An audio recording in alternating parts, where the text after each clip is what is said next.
Thank you, everyone, for joining us today for our webinar entitled Transparency in Healthcare. My name is Bonnie Lucia, and I'll be moderating the session today. I'd like to start off by introducing our presenter, Dr. Peter Oettgen.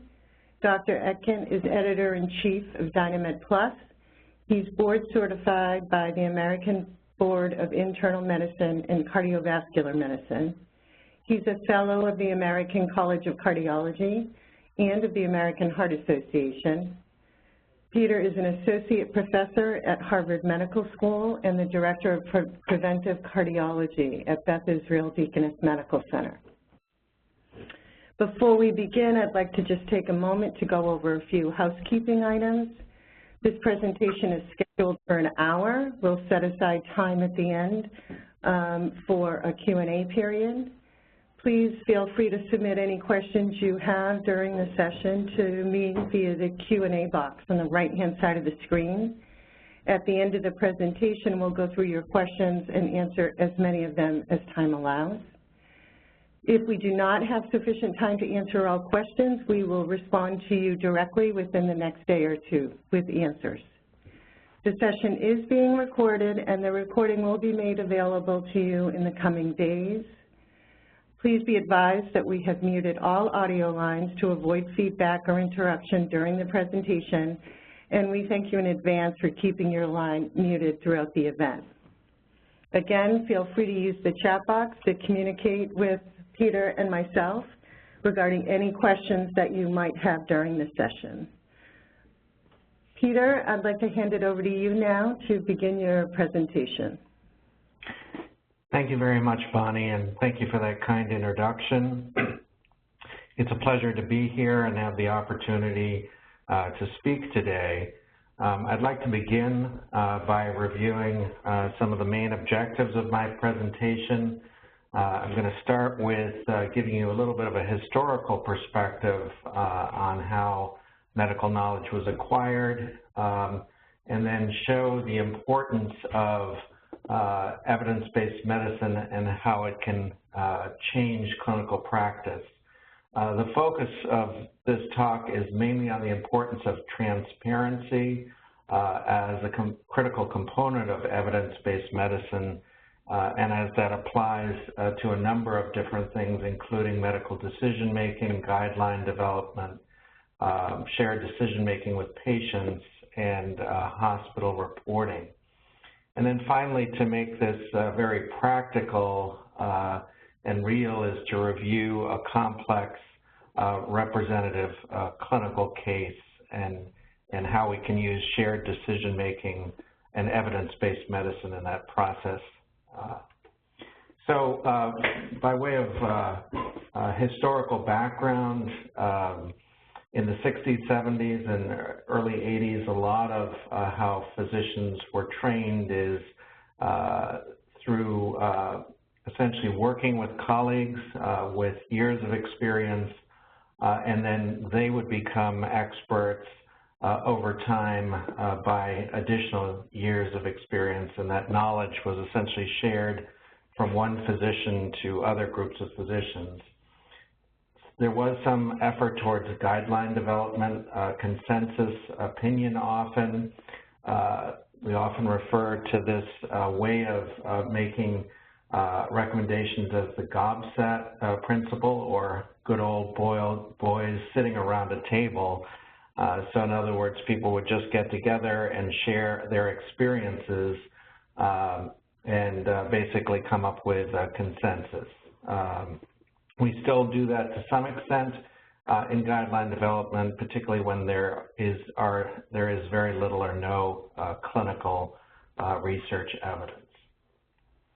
So why doesn't this always work? Well, one of the problems is what we as individual physicians believe works for our patients just based on personal experience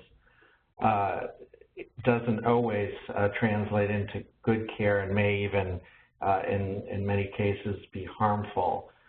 Furthermore, some of the things that we think are improving patient care may actually have no benefit at all, and so question is, why do it if it incurs cost and even just the inconvenience of taking the medication or treatment? So evidence-based medicine really developed in the late 1980s, early 1990s due to concerns about the importance of identifying the scientific basis for medical practice and avoiding the situation where all of our practice was based solely on expert opinion. And ultimately, this then led to changes in the way guidelines are developed. And ultimately, the guidelines now are structured in such a way that they are ultimately the best guidelines are based on the best available evidence. So what are some of the components of evidence-based medicine? What does that mean when we think about the words?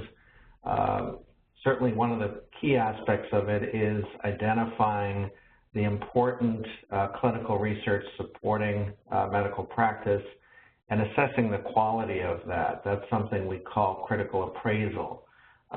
So assessing all available clinical evidence and then doing an assessment of the quality.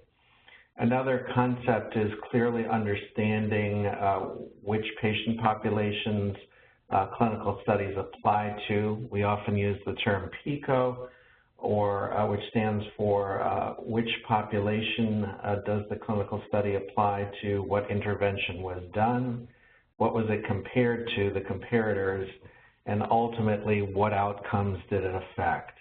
Often also included in that is what adverse events might have happened in that particular study.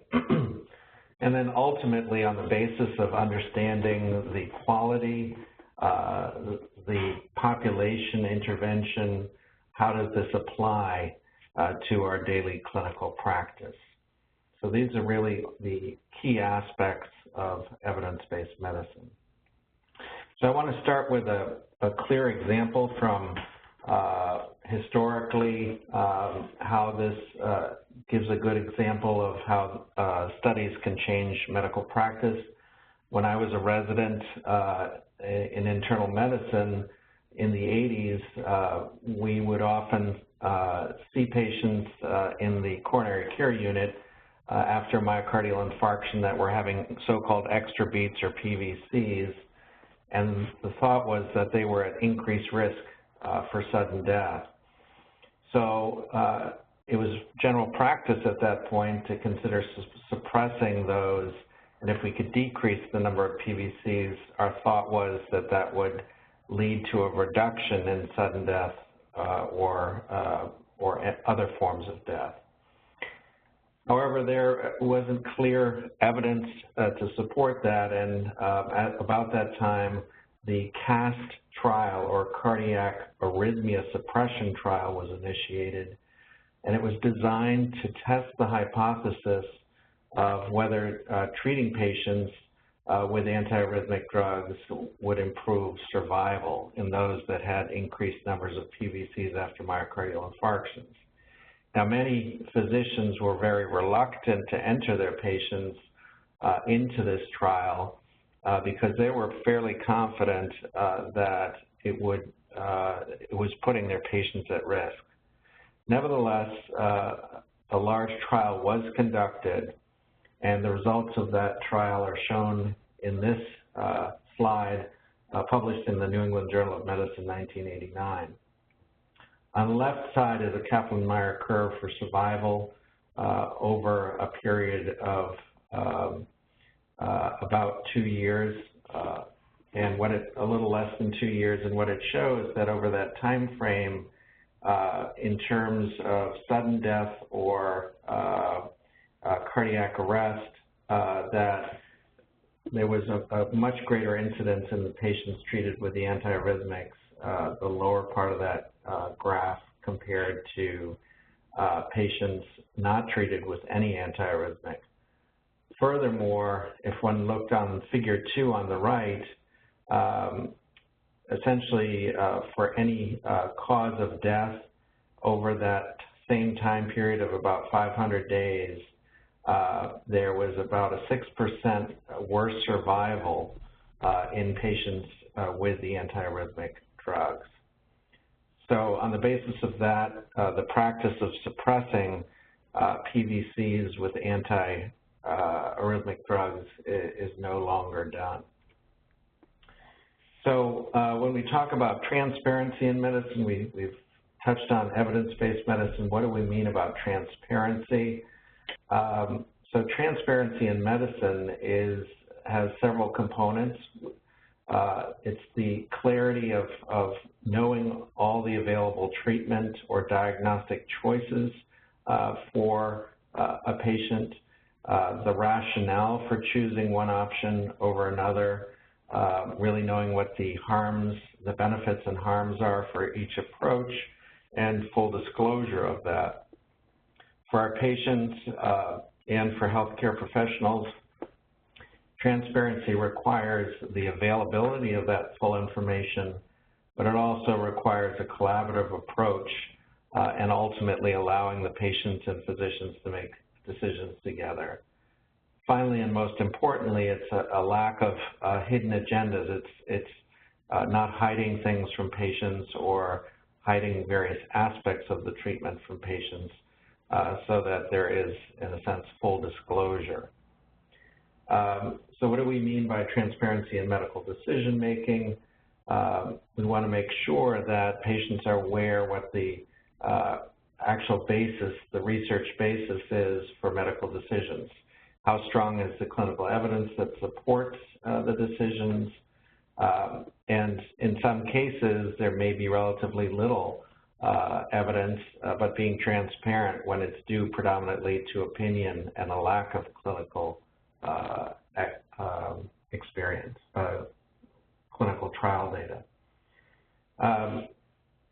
Also, it's important to know that it's based on the most recent clinical data. As I'll show in a few slides, the evidence keeps changing and our approach to medicine keeps evolving.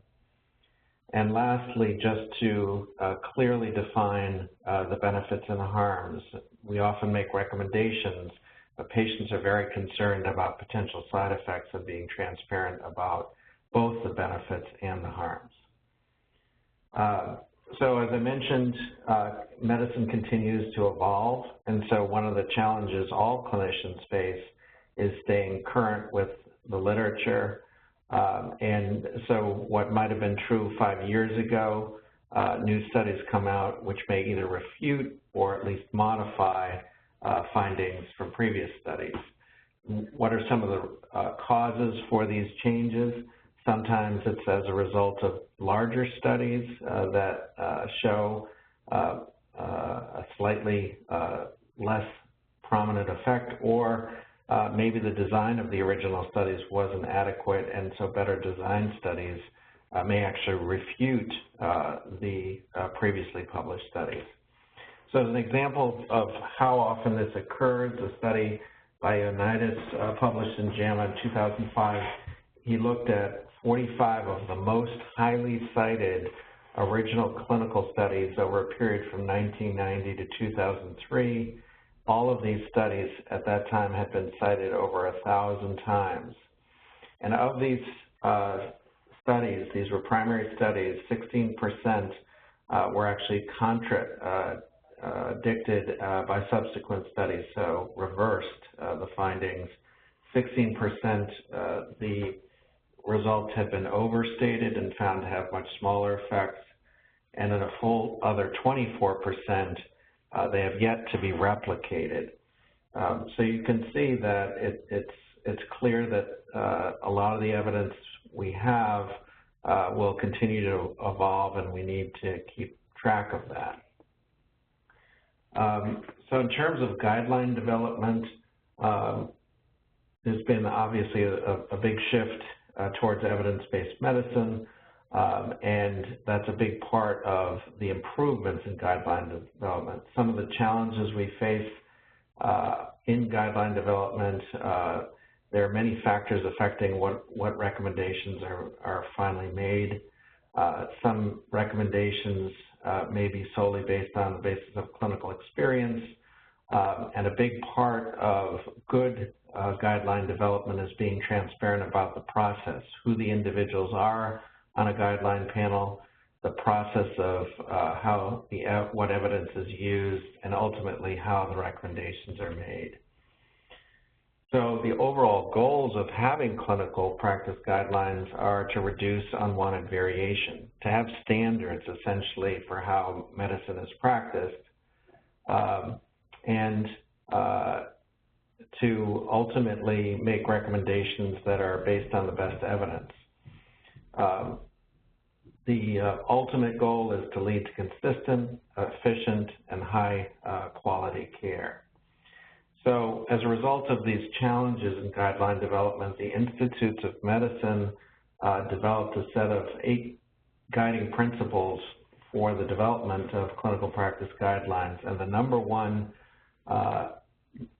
objective was establishing transparency in the guideline process.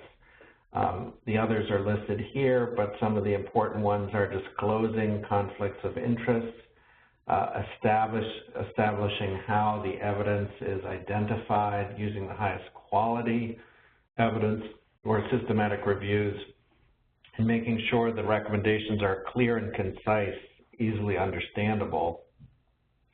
And finally, making sure there's a way to have them externally reviewed, not only relying solely on an internal board. And with this problem of research, clinical research changing on a daily basis, the ability to periodically update the guidelines to make sure they stay current. So there's a number of tools and methodologic approaches that have been used to promote consistency in the guideline development process. I've listed some of those here.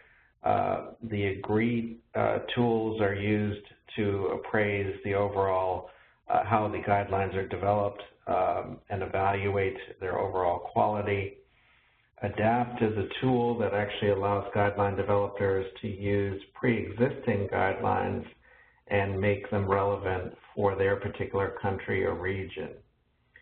AMSTAR is an approach to evaluating the quality of systematic reviews that often support recommendations in clinical practice guidelines.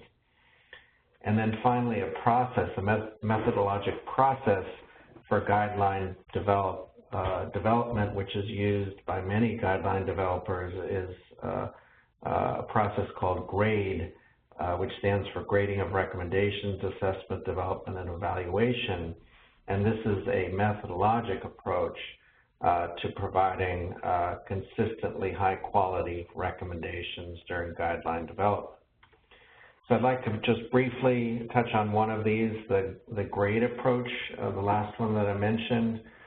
This is a lot of the guideline developers are moving in this direction, and just kind of walk through from the upper left to all the way to making a recommendation. So the first step in guideline development is identifying the best evidence and reporting it in this PICO format. As I mentioned, each clinical study can be categorized based on this PICO format into the population, intervention, what was it compared to, and how did it affect various outcomes. These are often summarized in what we call a summary of findings tables that allows the guideline developers to review the findings of the study.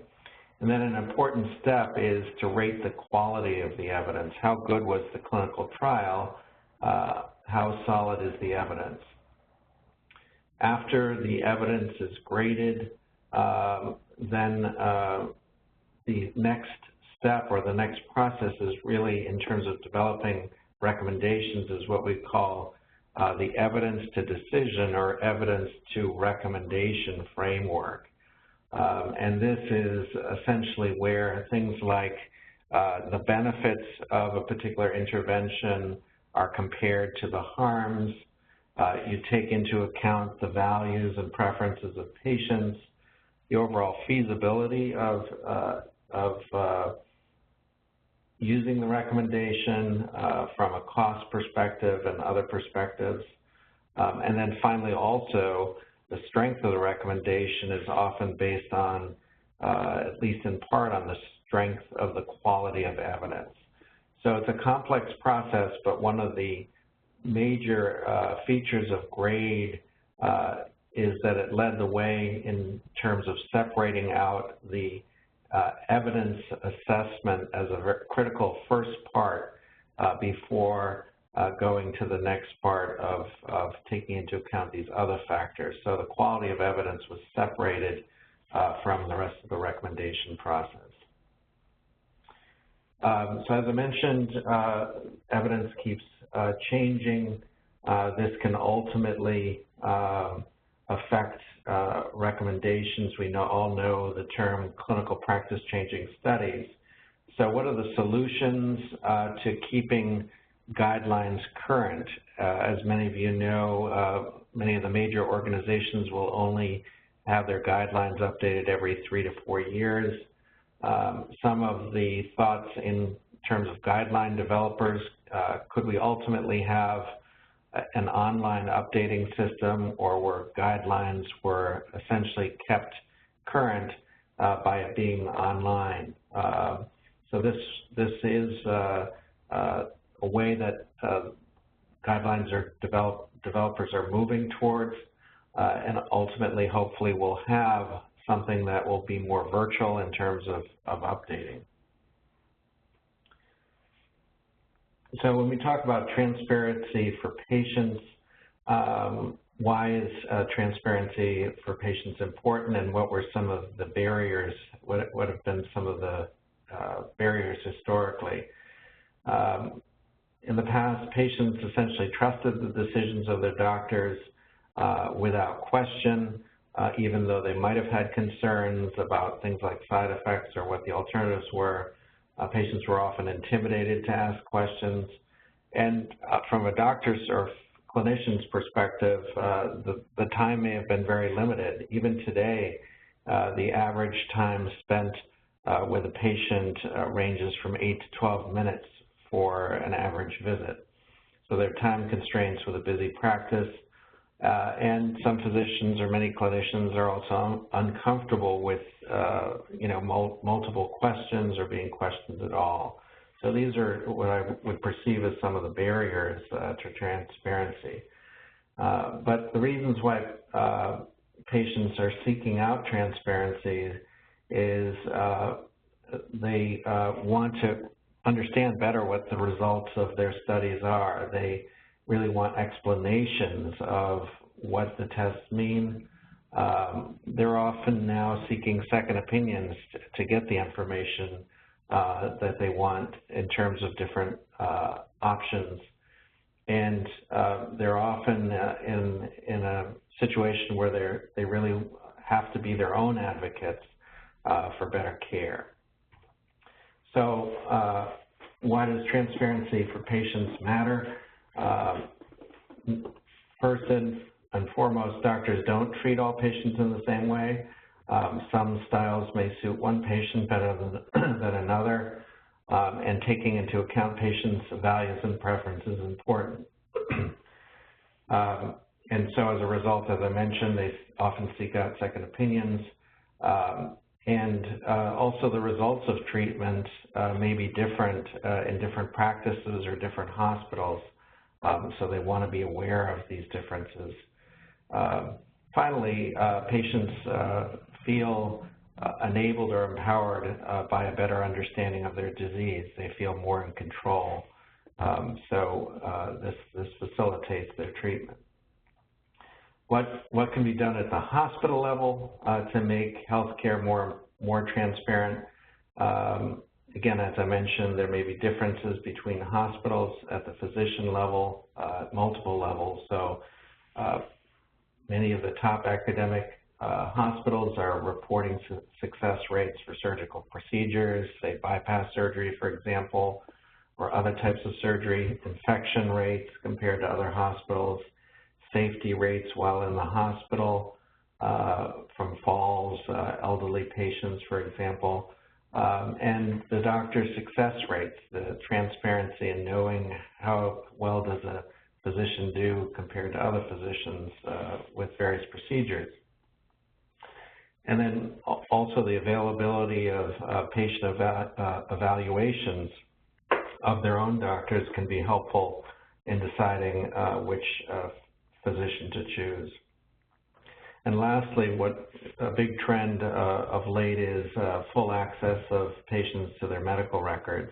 Most institutions currently don't provide complete access to all patient notes and records, but there's certainly a trend in that direction to promote transparency is full disclosure of that information as a patient's right to have full access to their information. So what can be done by doctors to make healthcare more transparent to patients? Doctors and clinicians can provide patients with more information about the disease that they're being treated for. This can be in the form of handouts or other types of information, what all the options are, and the complications of both the treatment and of the disease to fully understand what they're being treated for. For complex decisions where there are multiple options, physicians or clinicians should engage or can engage in what's called shared decision-making, which we will review.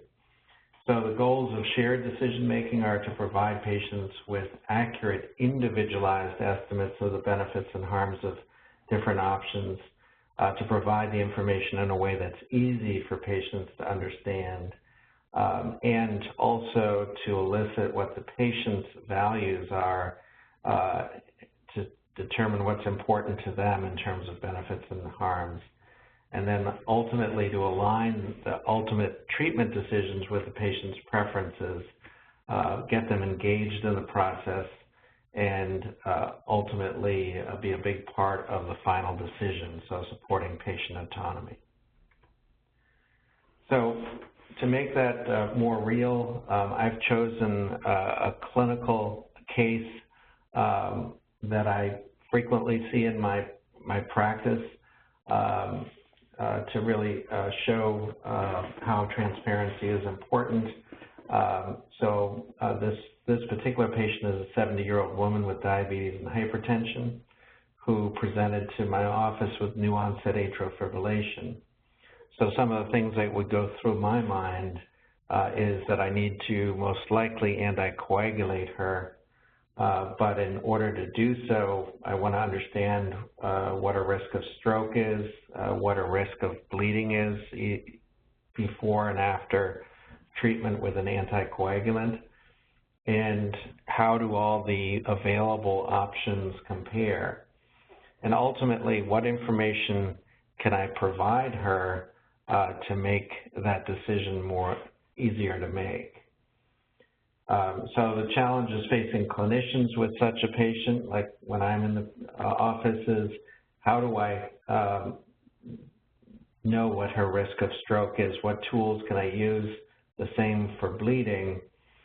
How do I decide, again, among the different treatment options, both how effective are they, but what are the risks associated with it? And can I present the information and treatment options in a way that's transparent for my patient to easily understand? So for this particular case, as many of you know, there are many options available for stroke prevention for patients with atrial fibrillation.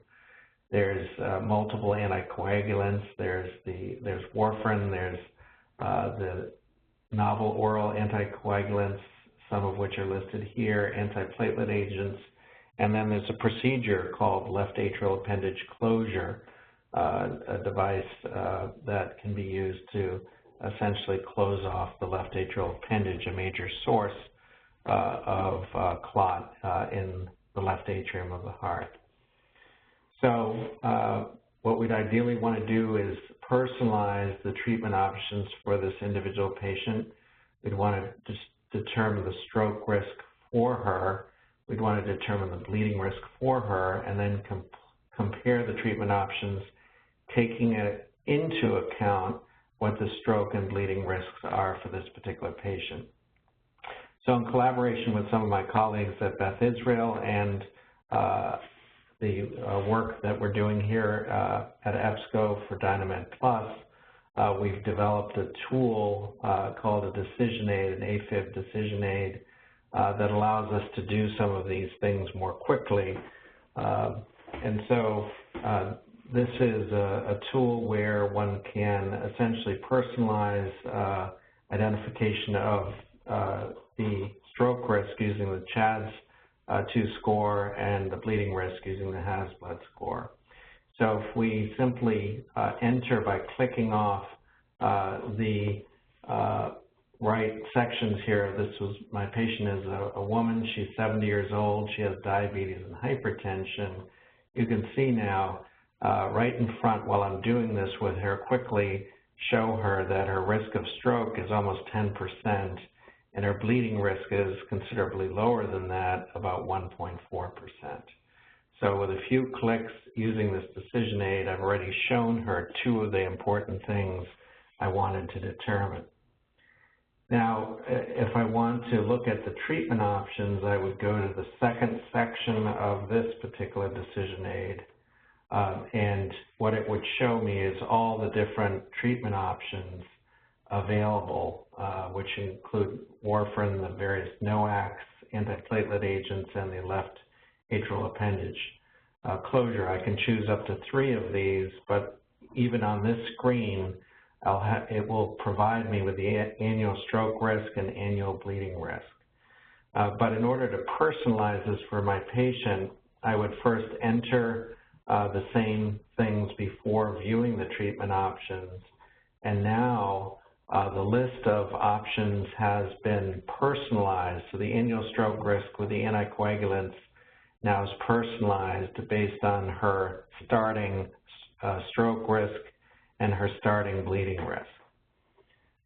So then if I want to identify 3 options, let's say I want to compare warfarin to apixaban to just aspirin alone, how would those 3 compare?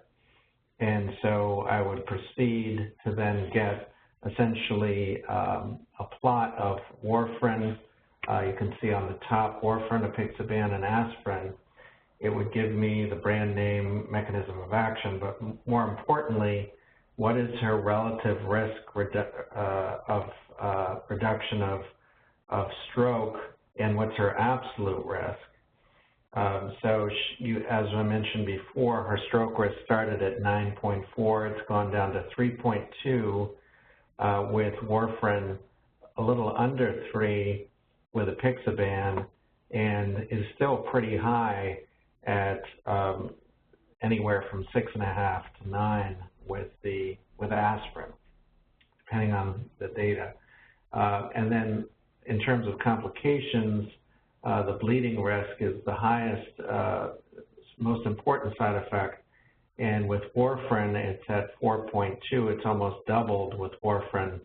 It's gone up to a little less than 3% and is lowest for just aspirin.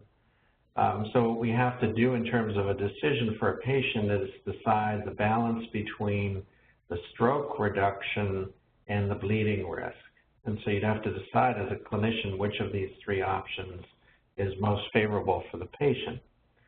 So ideally, we'd want to involve the patient in this decision making, and so what we would do is we would pick the same choices and create what we call an option grid or a printout for the patient that allows them to see the 3 options, again, warfarin versus apixaban versus aspirin. We can also select this as a PDF. The tool allows selection of this as a PDF, and then the printout would look like this. And so the main questions that we would go through with the patient is, what are these 3 agents? How do they work? What are the risks associated with this? And how much will it prevent strokes? So in this case, it says, essentially reads that there's a 3.2% risk of stroke versus 3% with apixaban, and again, a higher rate with aspirin.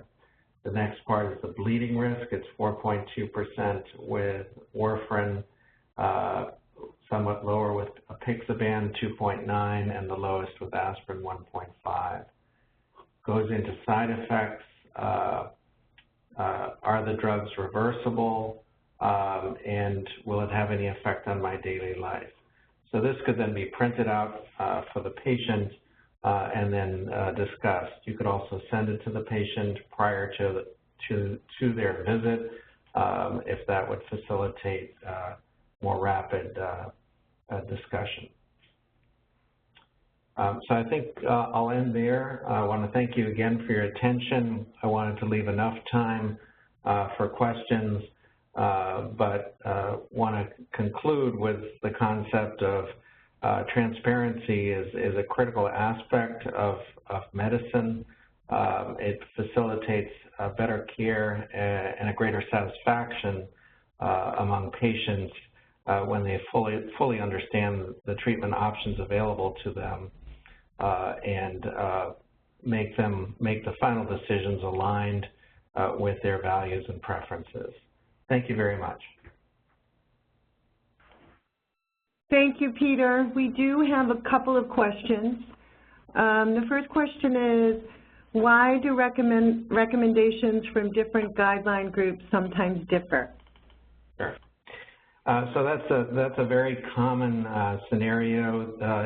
If you compare clinical practice guidelines from different groups, you will often see either that the strength of the recommendation or even whether something's recommended or not is the same, can differ. Now, an example would be the use of beta blockers for monotherapy in patients with hypertension without comorbidities. That's an example where the European Society of Cardiology is different from the American Heart Association. But the reasons in general why guideline groups can differ are, for one, the time of when a guideline is made may differ. So new evidence may have come out between when one guideline made a recommendation and another. So that's often a reason for differences. Another important reason is there may be regional differences. So a guideline from Australia may be more appropriate to a certain patient population, and so in that case, there may be regional differences why practice is different for different countries or different groups. And then there are other factors that play into it, how one guideline group interpreted the evidence differently. But those are some of the factors. Great. Thank you, Peter. One other question. Can you explain what PICO is an acronym for? Yes. So PICO is, again, how we often will, in evidence-based medicine, use to describe a clinical study or trial. It helps us to be clear about what the population, that's the P, what the intervention, what the actual treatment was. So for example, if a drug is used, what drug is used, what dose, that's the intervention, or I. So P is population, I is intervention, C would be the comparators, like if it was compared to placebo, or in some cases it might be compared to another drug, for example. So you want to know what the comparators are. And the O in PICO stands for outcomes. So if a drug resulted in a reduction in hospitalization or mortality, those would be the outcomes associated with the intervention. And sometimes those are adverse effects too. So a side effect of a drug might be hypotension. so that would also be an outcome. So when characterizing a clinical study, the term PICO is often a way of remembering what the important aspects of the study are to report. Great, thank you. And the final question is, what do you do when there are no clinical trials? Okay. Yeah, so this is obviously in certain specialties more common than others, but in some cases, when you don't have clinical trials and you don't have good clinical evidence, the only evidence you have to go on is often clinical experience. And so one important point I want to make is that clinical experience is a form of evidence. It's a weak form of evidence, but it's still evidence. And so when you have a guideline panel meeting, you'll sometimes see a recommendation is based on expert opinion. So the expert opinion is still a form of evidence, and so guideline groups will use that and state that it is based on expert opinion rather than on trial evidence.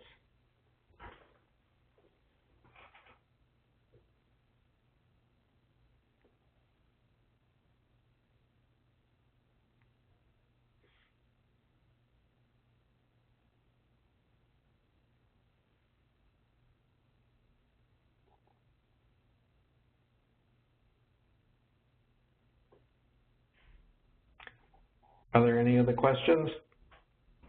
I wanted to take this opportunity, Peter, to thank you for speaking today, and thanks to everyone who took the time out to join us for this webinar.